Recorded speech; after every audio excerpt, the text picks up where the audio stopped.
Pakipindot naman ang like, subscribe at ang notification bell para updated ka sa lahat ng aking ina-upload. At kung gusto mong magpa-member sa aking channel ay pindutin mo lamang ang join at automatic ka na sa mga shoutout.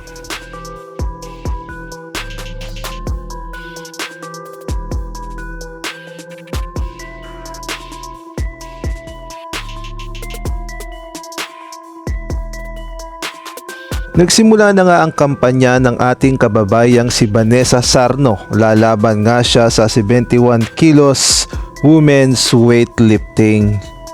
At take note, si Vanessa Sarno nga ang pinakabata na may edad na 20 years old at first time niya pa lamang sa sabak sa Olympics. At mabibigat na bansa ang kanyang makakalaban na kagaya na lamang ng USA, Belarusian, Romania, France, Colombia, Egypt, Brazil, Australia, Chinese Taipei, Nigeria at ang Ecuador.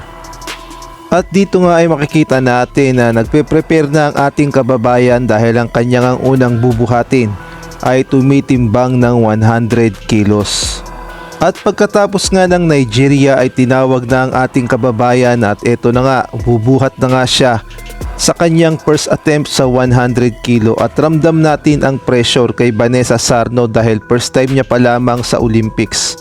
At sinubukan naman niyang buhatin yung 100 kilos sa first attempt ngunit hindi talaga niya kinaya.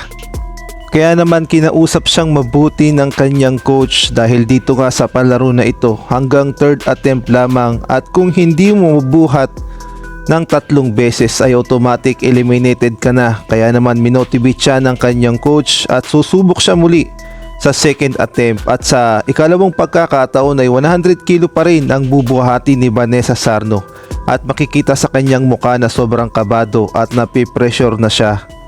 Kaya naman matapos nga siyang i-motivate ng kanyang coach ay muli na silang susubok sa 100 kilo sa second attempt at buong puso namang lumaban itong si Vanessa Sarno at muling sinubukan ang 100 kilo sa pagkakataon o sa second attempt at dito nga makikita natin na sinubukang iangat ni Vanessa Sarno kaya lang kagaya nung unang attempt ay hindi pa rin niya kinaya kaya naman lalong nag-alala ang kanyang coach.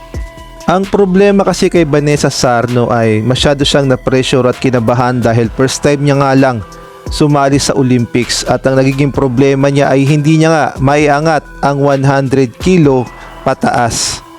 At dito nga ay makikita natin na pinaliwanag sa kanyang mabuti ng kanyang coach na ito na ang huling pagkakataon at pag hindi niya pa nabuhat ay eliminated na nga ang Pilipinas sa Olympics sa weightlifting. Kaya naman kinausap siyang mabuti, minotivate at binuhay ang kanyang loob. Kaya naman sububok muli ang ating kababayan sa ikatlong pagkakataon at ang crowd ay chinichir siya dahil siya pa lang ang 20 anyos na sumali dito nga sa 71 kilo sa women's weightlifting.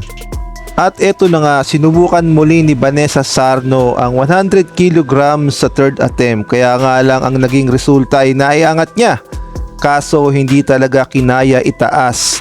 Kaya naman ang nangyari ay tanggal na ang Pilipinas sa 71 kilos women's weightlifting at eliminated na nga tayo.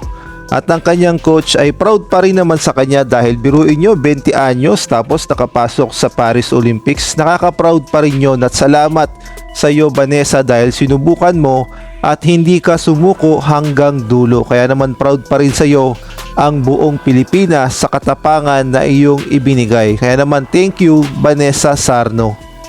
Samantalang 2 atleta na lamang ang natitira para sa Pilipinas sa Paris Olympics na lumalaban nga sa golf. At ito nga ay si Bianca Pagdanganan na 13th place na sa golf at si Donty Ardina na 23rd place naman sa golf. At kung ating babalikan ang unang weightlifting, ito ngang si John Sinisa ay hindi rin pinalad na makabuhat. Samantalang eto namang si Elrin Ando ay nagawa ngang bumuhat ng 130 kilograms sa clean and jerk. At ang nakapag-uwi nga ng medalya ay sa boxing si Ira Villegas na nakakuha ng bronze at gayon na rin itong si Nesty Petesio na nakakuha din ng bronze. At ang ating golden boy na 2 times gold medalist na si Carlos Yulo